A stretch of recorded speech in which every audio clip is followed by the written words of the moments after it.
चार धाम, सप्तपुरी, 12 ज्योतिर्लिंग, 52 शक्ति पीठों के दर्शनों के लिए एवन भक्ति चैनल को लाइक करें, शेयर करें, सब्सक्राइब करें और देखते रहिए देव दर्शन। जय श्री राम। देवदर्शन की विशेष सीरीज में हम एक बार फिर से आपको लिए चलते हैं गुजरात की देवभूमि द्वारिका। द्वारिका अक्सर श्री कृष्ण भगवान के नाम से ही चर्चित है। लोग श्री कृष्ण भगवान की भेंट द्वारिका, मूल द्वारिका या द्वारकाधीश के नाम से ही जानते हैं। लेकिन आज हम आपको द्वारिका में ही एक ऐसे धार्मिक स्थल और हिंदू मंदिर के दर्शन कराने जा रहे हैं जो अपने आप में एक दर्शनीय स्थल तो है ही, एक आश्चर्यचकित करने वाला व चमत्कारी मंदिर भी है।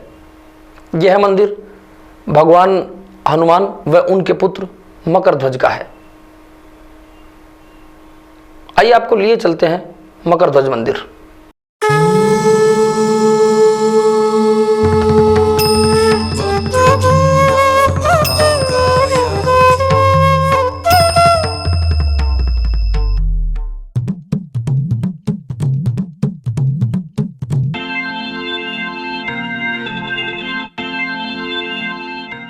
ये हनुमान जी और हनुमान जी के पुत्र का मंदिर है। जो नीचे हैं वो हनुमान जी हैं, नीचे हनुमान जी, ऊपर वाले हनुमान जी के पुत्र हैं, नीचे वाले हनुमान जी हैं। हनुमान जी ने शादी की थी, बाल ब्रह्मचारी थे, पुत्र कहाँ से आया? अही रावण राम जी लक्ष्मण जी को पाताल ले गए थे बलि देने के लिए। जब हनुमान जी छुड़ाने के लिए गए तो अही रावण का पहरेदार हनुमान जी का पुत्र था। बाप बेटे में खूब युद्ध हुआ है, हनुमान जी को पाताल नहीं जाने दिया।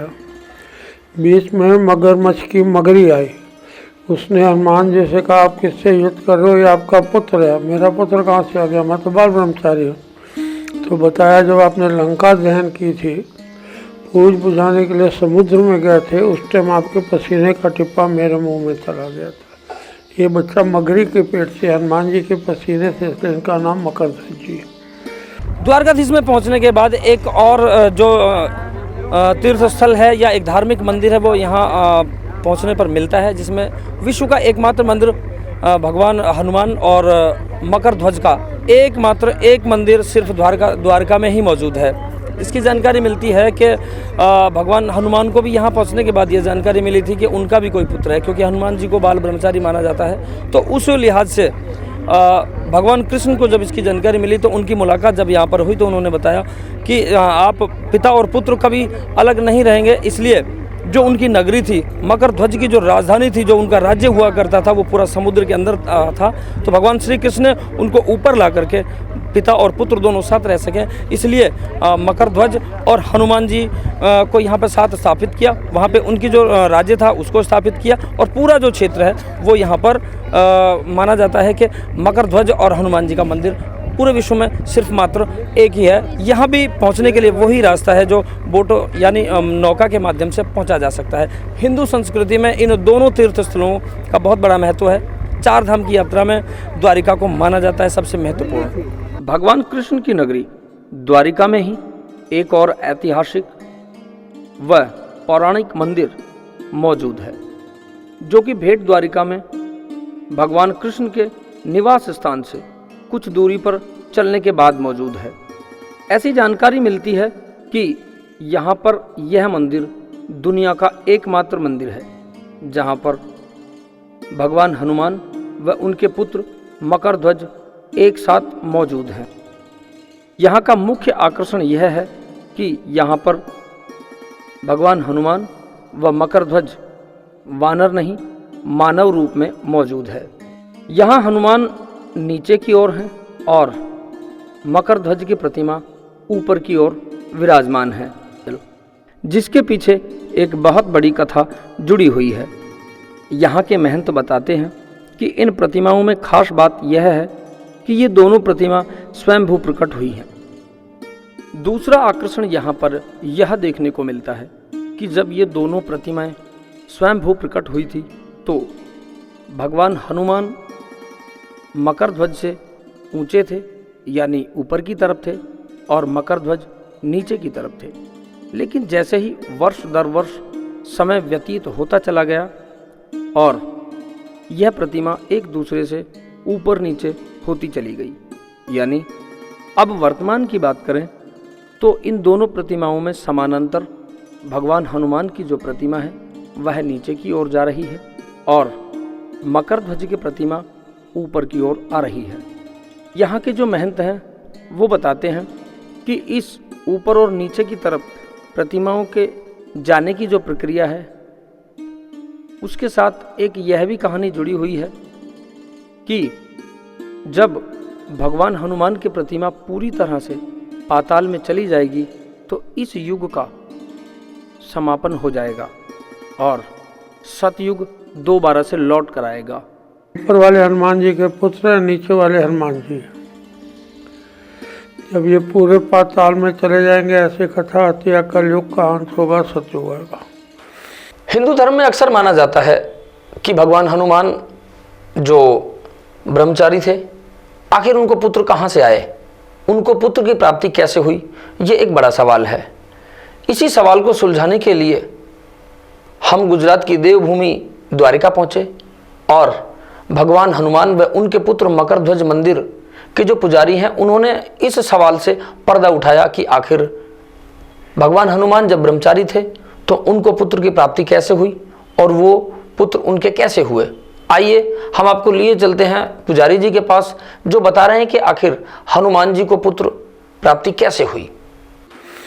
हनुमान जी ने शादी की थी, बाल ब्रह्मचारी थे, पुत्र कहाँ से आया। अही रावण राम जी लक्ष्मण जी को पाताल ले गए थे बलि देने के लिए। जब हनुमान जी छुड़ाने के लिए गए तो अही रावण का पहरेदार हनुमान जी का पुत्र था। बाप बेटे में खूब युद्ध हुआ है, हनुमान जी को पाताल नहीं जाने दिया। बीच में मगरमच्छ की मगरी आई, उसने हनुमान जी से कहा आप किससे युद्ध कर रहे हो, ये आपका पुत्र है। मेरा पुत्र कहाँ से आ गया, मैं तो बाल ब्रह्मचारी हूँ। तो बताया जब आपने लंका दहन की थी, पूज बुझाने के लिए समुद्र में गए थे, उस टाइम आपके पसीने का टिप्पा मेरे मुंह में चला गया था। ये बच्चा मगरी के पेट से हनुमान जी के पसीने से, इसलिए इनका नाम मकर ध्वज जी है। जब बेटे को पता चला कि हनुमान जी मेरे पापा हैं तो उनका साथ छोड़ दिया, वो भी पाताल गया।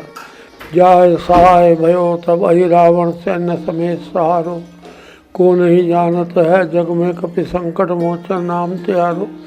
तो ये मिल कर के अहि रावण मई रावण का सेना के साथ वध की है और राम जी और लक्ष्मण जी को छुड़ा के लाए, यही जगह है। जाने टाइम राम जी राज मकर ध्वज जी को दे गए थे, आज इस जगह के राजा मकर ध्वज जी। फिर ये मूर्तियाँ आप देख रहे हैं मानव रूप है, वानर रूप नहीं है। ये स्वयंभू प्रकट हुई है। ऐसा बताते हैं जब प्रकट हुई थी तो हनुमान जी ऊंचे थे, बेटा नीचे था। वो पाताल से बाहर आ रहे हैं, हनुमान जी जा रहे हैं, चले जाएंगे, कलयुग का अंत होगा, सतयुग आएगा। उसके बाद यहाँ मानता के लिए बहुत लोग आते हैं, विदेशों से भी आते हैं। संतान नहीं होती, शादी नहीं होती, धंधे नौकरी में तकलीफ है, जमीन जायदाद के केस चल रहे हैं, मकान की तकलीफ है, ऐसे कोई बड़ी तकलीफ हो तो यहाँ से लोग सुपारी ले जाते हैं। वो सुपारी हम हनुमान जी की छाती पे लगा के देते हैं। छाती पे लगाने का कारण क्या, वो मेरे हनुमान जी का स्वरूप हो गया, मैं तो हनुमान जी दे रहा हूँ। जैसे मैं यहाँ हनुमान जी की सेवा करता हूँ वैसे सुपारी की करनी पड़ती है।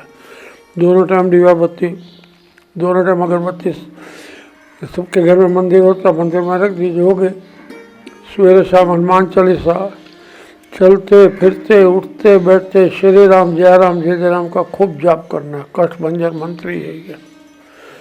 मंगल और शनि हनुमान जी का दिन होता है, उस दिन हनुमान चालीसा ज़्यादा 3, 5, 7, 9, 11 जितनी बार आप कर सको। और मंगल और शनि सुंदरकांड का पाठ फर्जियात करना पड़ता है। जब मानता पूरी होती है फिर वह सुपारी वापस आती है, शक्ति प्रमाण दी जाती है। गरीब आदमी तो चांदी का टिक्का लगाते हैं, पैसे वाले लाखों रुपए खर्चा कर जाते हैं, और सुपारी सोने में मड़ के आती है, चांदी में मड़ के आती है, ध्वज चढ़ते हैं, वस्त्र चढ़ते हैं। हमारे यहाँ तीनों टाइम खाना चलता है, एक दिन का वो लोग खर्चा देते हैं। ये सब शक्ति प्रमाण है। पूरी दुनिया में हनुमान जी और मकर ध्वज का सिर्फ ये एक मंदिर है पूरे समुद्र को क्रॉस करने के बाद जब द्वारिका में हम पहुंचते हैं तो द्वारिका में ही एक अलग से एक विशेषता और एक जानकारी यहाँ पर मिलती है कि हनुमान जी के पुत्र मकरध्वज का ये मंदिर है, जहाँ पर दोनों एक साथ मौजूद हैं। यहाँ पर जो जानकारी मिलती है कि पूरे विश्व में एकमात्र यही एक मंदिर है जो हनुमान जी और मकरध्वज दोनों का एक साथ मंदिर है, दोनों एक साथ विराजमान है। यहाँ के इतिहास के बारे में बात करें तो जो महंत जी हैं उन्होंने बताया कि जब हनुमान जी लंका में जा रहे थे, माता सीता की जानकारी लेने के लिए, खोजने के लिए जा रहे थे, तो एक जानकारी ये भी मिलती है कि जब लंका दहन के लिए जा रहे थे तो हनुमान जी का जो पसीना है वो एक जो मछली है उनके मुंह में गिरा था, तो जिससे मकरध्वज पैदा हुए। और जब उनको जानकारी ये मिली कि वो उनके पुत्र हैं तो भगवान श्री कृष्ण द्वारा यहाँ पर इस मंदिर को लेकर के ये जानकारी बताई जाती है कि वो दोनों एक साथ रह सकें, तो यहाँ का ये जो नगरी है वो यहाँ पर समुद्र के अंदर से लेकर बाहर लाई गई और जो यहाँ पर आज मौजूद है, ये जानकारी यहाँ पर मिलती है। बाकी जानकारी जो महंत जी ने बताई वो विश्वविख्यात है और अटल सत्य बताया जाता है कि जो यहाँ की जो जानकारी मिलती है वो पूरी तरह से सत्य है। अक्सर हिंदू धर्म में लोग ये मानते हैं कि भगवान हनुमान ब्रह्मचारी थे, आखिर उनको पुत्र की प्राप्ति कैसे हुई। तो आज के इस कार्यक्रम में हमने आपको दिखाने का प्रयास किया कि भगवान हनुमान ब्रह्मचारी थे और उनके ब्रह्मचर्य के पालन के साथ साथ उनको पुत्र की प्राप्ति कैसे हुई वो आपने देखा। लगातार इस तरह के चमत्कारिक मंदिर और हिंदू धर्म के अनुसार धार्मिक, ऐतिहासिक व पौराणिक मंदिरों के तीर्थ स्थलों के दर्शनों के लिए आप देखते रहिए देवदर्शन। और देवदर्शन देखते रहने के लिए आप लाइक करें, शेयर करें व सब्सक्राइब करें एवं भक्ति दर्शन चैनल को। आइए कुछ झलकियों के साथ आपको छोड़े जाते हैं। जय श्री राम।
हाँ जी, हाँ जी।